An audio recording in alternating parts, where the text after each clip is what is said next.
Je vous propose maintenant de découvrir d'un peu plus près l'activité de transformation du bois, un secteur qui représente au niveau national près de 1500 scieries et 50 000 salariés. Ces professionnels du bois interviennent dès la sortie de la forêt pour transformer la matière en produits de construction, meubles, mais aussi bois énergie. C'est le cas de la scierie Bourdeau, située à Nozay, à une quarantaine de kilomètres de Nantes. Créée par Aristide Bourdeau en 1936, cette scierie familiale transforme les grumes provenant des massifs forestiers voisins proches de l'entreprise. C'est Pascaline, la petite fille du fondateur, qui tient aujourd'hui les rênes de l'entreprise et qui nous conduit dans les coulisses.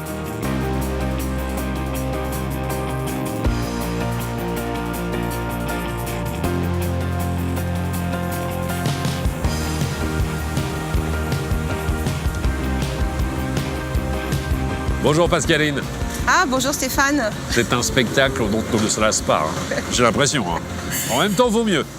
Parce que c'est dans la famille depuis quelques générations maintenant. C'est vrai. C'est votre grand-père qui a créé la scierie ? Voilà, Aristide en 1936. 1936. Oui. Et puis après, on a pris la succession, Voilà. Génération après génération. Exactement. Vous êtes à la tête de l'entreprise depuis combien de temps maintenant ? 2007. 2007. Ouais. Et alors là, nous sommes devant ce spectacle. Comment est-ce qu'on appelle cette machine déjà ? Un chariot de tronçonnage. C'est le chariot de tronçonnage. Et alors, des grumes, on n'en manque pas. Alors, je vais parfaire avec vous aujourd'hui mon vocabulaire. Déjà, expliquer ce qu'est une grume. La grume, c'est quoi ? C'est l'arbre L'arbre sans sa racine et sans sa tête. et sans ses branches. Et sans ses branches. Et sans ses branches. Donc, on l'a travaillé déjà Parce un qu'il petit a peu. été élagué. Voilà, exactement. Il a été Alors, les travaillé. grumes arrivent d'où exactement ? Alors, les grumes arrivent des forêts avoisinantes. Oui. À peu près à 200 km à la ronde. Très bien. Donc on achète du feuillu et du résineux. Oui. Donc le résineux, il est acheté localement, un petit peu régionalement. Le chênois, un petit peu plus loin, on va dans la région du centre de la France. D'accord. Mais on reste sur des achats de bois issus des forêts locales, régionales. Privé et public, les deux. Alors encore une fois, pour parfaire nos connaissances, quand on parle effectivement de feuillus, ça concerne le chêne, Le chêne, le hêtre. le peuplier et le D'accord. châtaignier. En grande partie, c'est du chêne que vous travaillez Nous, ici. c'est 90% du chêne. 90% Oui, du chêne. Quand oui. on parle des résineux, on est sur le pin, Alors le pin maritime, Oui. un peu le Douglas, l'épicéa aussi. un petit peu d'épicéa Oui. et du sapin marginalement. Voilà. D'accord, très bien. Donc là, il y a ici le sciage. Je voyais d'ailleurs que la grue redécoupait dans un premier temps les différentes grumes. Donc en résineux, on peut travailler sur des billons précoupés en forêt. Oui. Donc ça c'est pour le résineux. Le chêne, rien n'arrive prédécoupé, il faut tout découper. Sujet qui m'intéresse également. On a parlé des feuillus, des résineux. Avant que l'arbre n'arrive à maturation, entre guillemets, avant qu'on ne puisse le travailler, il va se passer combien d'années pour la catégorie feuillu et la catégorie résineux ? Alors le résineux, dans la région, on l'abat à peu près à 65 ans, 60-65 ans. Très bien. Ce qui n'est pas le cas dans toutes les régions, mais chez nous c'est à peu près ça. Et pour le feuillu, on est entre 100 et 150 ans. Donc on n'est pas du tout dans la même cour. C'est-à-dire, en fait, il faut le double de temps pratiquement. Et c'est pour ça que ça coûte aussi cher ? Bah oui, c'est une des raisons. Une des raisons, j'imagine. Une des raisons, effectivement, du prix d'achat du feuillu. Et en tout cas, on va voir en votre compagnie que rien ne se perd. Tout se transforme. Ici, 100% de ce qui arrive va être retravaillé d'une manière ou d'une autre. Tout à fait. Allons faire un petit tour, Pascaline.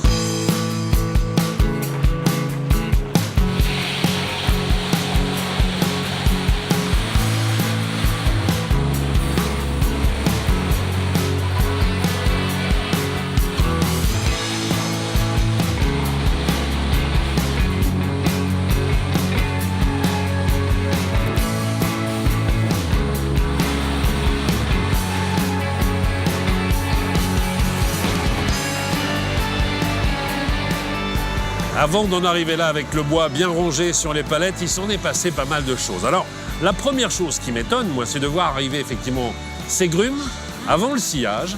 Et je me dis que chaque arbre, finalement, a son histoire personnelle et va peut-être vous donner des choses différentes à chaque fois. C'est un véritable travail sur mesure qui s'opère à chaque arbre. Oui, exactement, puisqu'en fait, l'arbre, il est déterminé par sa qualité, son diamètre et sa longueur. Oui. La grume, en fait. Et en fonction de ces caractéristiques-là, on fera tel ou tel produit. Donc soit on fera, par exemple, dans le cas du feuillu, de la charpente, associée à des avivés de chêne, ou alors, dans le cas du résineux, on peut faire aussi une qualité plot et des bastins, des chevrons, de la volige, de la planche. Et tout dépend effectivement de la grume au départ qui va déterminer la suite des événements et les produits qui seront faits avec. D'accord, vous me le disiez, les bois sont en provenance de forêts situées à 200 km à la ronde, Voilà, à approximativement. peu près. En revanche, une fois que le bois a été travaillé par vos soins, il part un peu partout à travers la France et le monde peut-être? Un peu partout à travers la France et le monde, puisqu'on exporte en Angleterre et on vend du bois qui ensuite part dans tout le monde entier. Alors le bois, c'est une matière vivante, je dirais. Ça veut dire que, est-ce qu'à un moment donné, il faut la stabiliser pour être sûr qu'elle ne continue pas ou à se déformer ou à se fendre? Est-ce qu'il y a malgré tout un moment de séchage à respecter avant de le travailler? Comment ça se passe?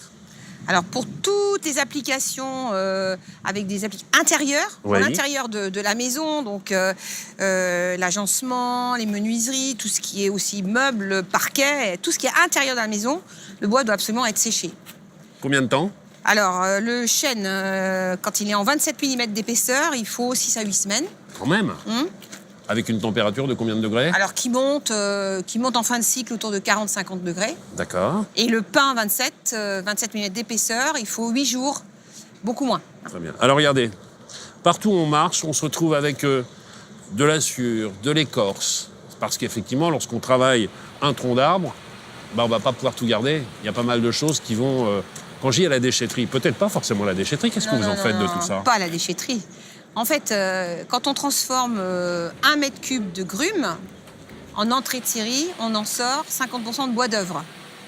Le bois d'œuvre, c'est la planche, c'est le bastin, c'est le chevron, c'est la volige, c'est-à-dire c'est le bois qui est équarri. Donc on s'amuse toute la journée à transformer une pièce ronde en pièces rectangles ou carrées. Donc forcément, il y a de la perte. Il y a de la sciure, il y a de l'écorce, il y a des chutes. Bien sûr. Et toutes ces chutes sont réutilisées pour faire par exemple du paillage. Je pense à l'écorce de résineux ou à la plaquette. Pour faire du pellet. Le pellet, c'est des petits granulés en... Bien sûr, dans les poêles à bois. Voilà. Donc tout ce qu'on génère de connexes, dit de produits connexes, est recyclé, revendu, réutilisé. Puisque c'est du produit, il n'y a aucun produit chimique, zéro produit chimique. Rien ne se perd, tout se transforme en permanence. Ben on est obligé, parce que quand on achète un arbre en forêt, on achète tout, y compris son écorce.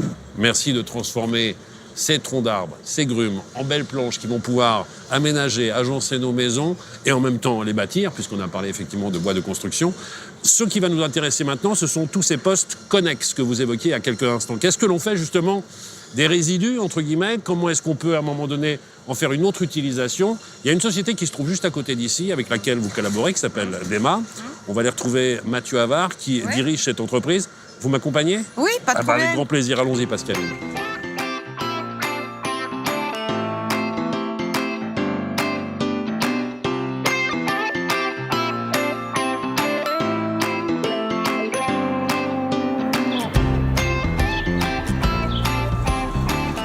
Bonjour. Bonjour. Bonjour Mathieu. Bonjour. Vous allez bien?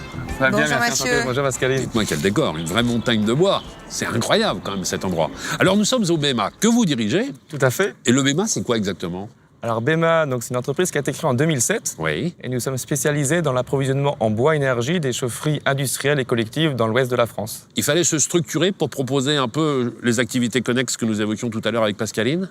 Alors c'est-à-dire qu'en 2007, suite de le Grenelle de l'environnement, plusieurs chaufferies bois se sont développées sur la région Pays de la Loire, au barrage. Et du coup, pour approvisionner ces chaufferies, pour garantir aux porteurs de projets un approvisionnement durable, les acteurs de la filière bois se sont regroupés pour créer BEMA et du coup garantir un approvisionnement durable de ces chaufferies. Auparavant, vous fonctionniez de quelle façon, Pascaline? Alors avant le BEMA, on travaillait en direct avec les utilisateurs de Connex. La filière n'était pas organisée et il fallait se structurer pour proposer une offre commune aux différentes scieries. Et en parallèle de la création du BEMA, se sont mises en place, comme le dit Mathieu, différentes chaufferies collectives et industrielles qui ont favorisé en fait cette organisation de la filière bois énergie bois Connex. Alors on continue à se balader, on profite de ce décor qui est juste incroyable. On a vu effectivement chez Pascaline que le bois sortait d'une certaine manière, il vous est fourni ici. Oui. Il est retravaillé par vous d'une autre façon après, on le rebroie encore ou pas? Alors notre métier, c'est justement de récupérer des connexes, des déchets de bois qui proviennent des scieries. Nous allons le rebroyer, le retamiser pour qu'il soit adapté aux besoins de nos clients. D'accord. Aujourd'hui, nos clients il y a deux paramètres sur lesquels on peut intervenir, c'est la granulométrie des bois, donc la grosseur des particules, et le taux d'humidité.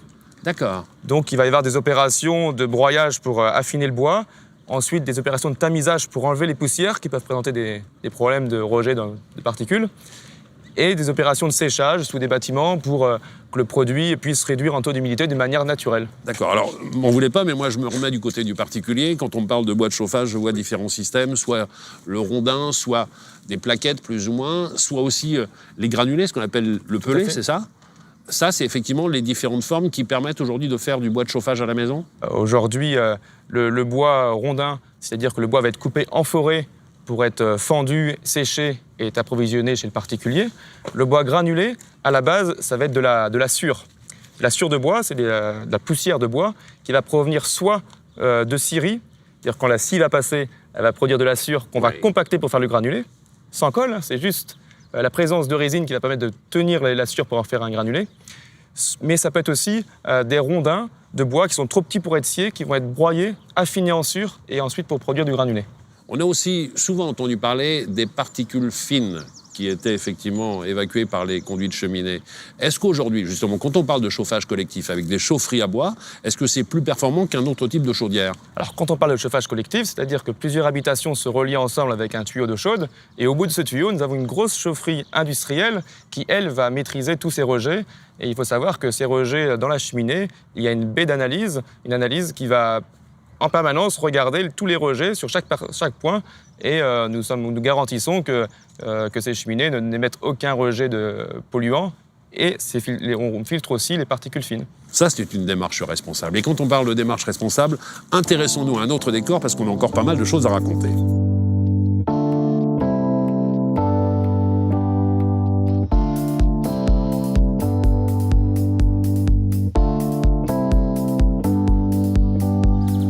Mathieu, si j'ai souhaité vous amener à côté de ce tas de bois, de chutes de bois, c'est pour parler d'une autre mission du BEMA. Si je dis nettoyage de forêts non entretenues, ça vous va comme définition ? Oui, alors aujourd'hui, c'est sûr que le marché du bois énergie, c'est une réelle opportunité pour la forêt, puisque en France, nous constatons qu'il y a environ 50% de la surface forestière qui n'est pas exploitée, qui reste un petit peu à l'abandon. Et ce qui est dommage, c'est que ces forêts, elles captent du carbone quand les arbres poussent. Et ce carbone, qui est pompé de l'atmosphère pour permettre par la photosynthèse pour être stocké dans le bois, le but, c'est de le valoriser et de le stocker durablement. Donc si les forêts sont à l'abandon et que les arbres dépérissent en forêt, le carbone va être relargué sans aucune valorisation. Alors que si ce bois peut être scié dans une scierie, le carbone va être stocké durablement dans de la construction. Très bien. Autre solution, c'est que le bois ne peut pas être scié dans la scierie parce que les arbres sont trop petits. Donc le but du jeu, c'est de le valoriser en bois énergie. Donc notre rôle, c'est d'aller couper ces bois, le transformer en combustible et substituer des énergies fossiles telles le gaz en mettant ce bois dans des chaufferies. Et on va dire, et même rajouter que c'est une bonne action, parce que pas mal de gens pourraient venir vous voir en disant « Qu'est-ce que vous faites ? Vous êtes en train de couper des arbres, vous êtes en train d'abîmer la nature », alors que finalement, vous faites renaître la nature. Le but du jeu, c'est que cette forêt qui va être dépérissante parce qu'elle n'a pas été entretenue et les arbres vont arriver en fin de vie, ils vont dépérir, le but du jeu, c'est de les couper, de les valoriser et derrière replanter ce qu'on appelle des arbres d'avenir qui vont être plantés pour demain produire du bois de construction. Énergie renouvelable, énergie d'avenir. Le bois, c'est le siècle du bois là aujourd'hui. Quand je suis rentrée dans la profession, il était un peu un matériau désuet, alors qu'aujourd'hui, il a un côté modernité qui est nouveau et qui fait que, c'est vrai, c'est le matériau du siècle. Et quand je découvre avec vous tout ce que l'on peut faire avec le bois, je me dis qu'effectivement, on n'a pas fini d'en avoir chez nous, et c'est tant mieux. Merci mille fois, Pascaline. Merci à vous. De rien, à bientôt. Merci beaucoup, Mathieu. Alors, on va rester dans l'univers du bois, parler d'une rénovation d'ici quelques instants avec Xavier, qui est architecte, qui me fera découvrir une rénovation effectuée sur Nantes. Mais pour l'heure, je vous propose de partir dans l'Aveyron pour faire la connaissance d'un couple qui a acheté une maison dans laquelle il y avait une rénovation et une extension à faire. Le choix était vite fait. Extension ossature bois, cloison à l'intérieur en panneaux de bois. On parle d'isolation avec du bois, on parle de chauffage au bois. Là encore, le bois a de beaux jours devant lui.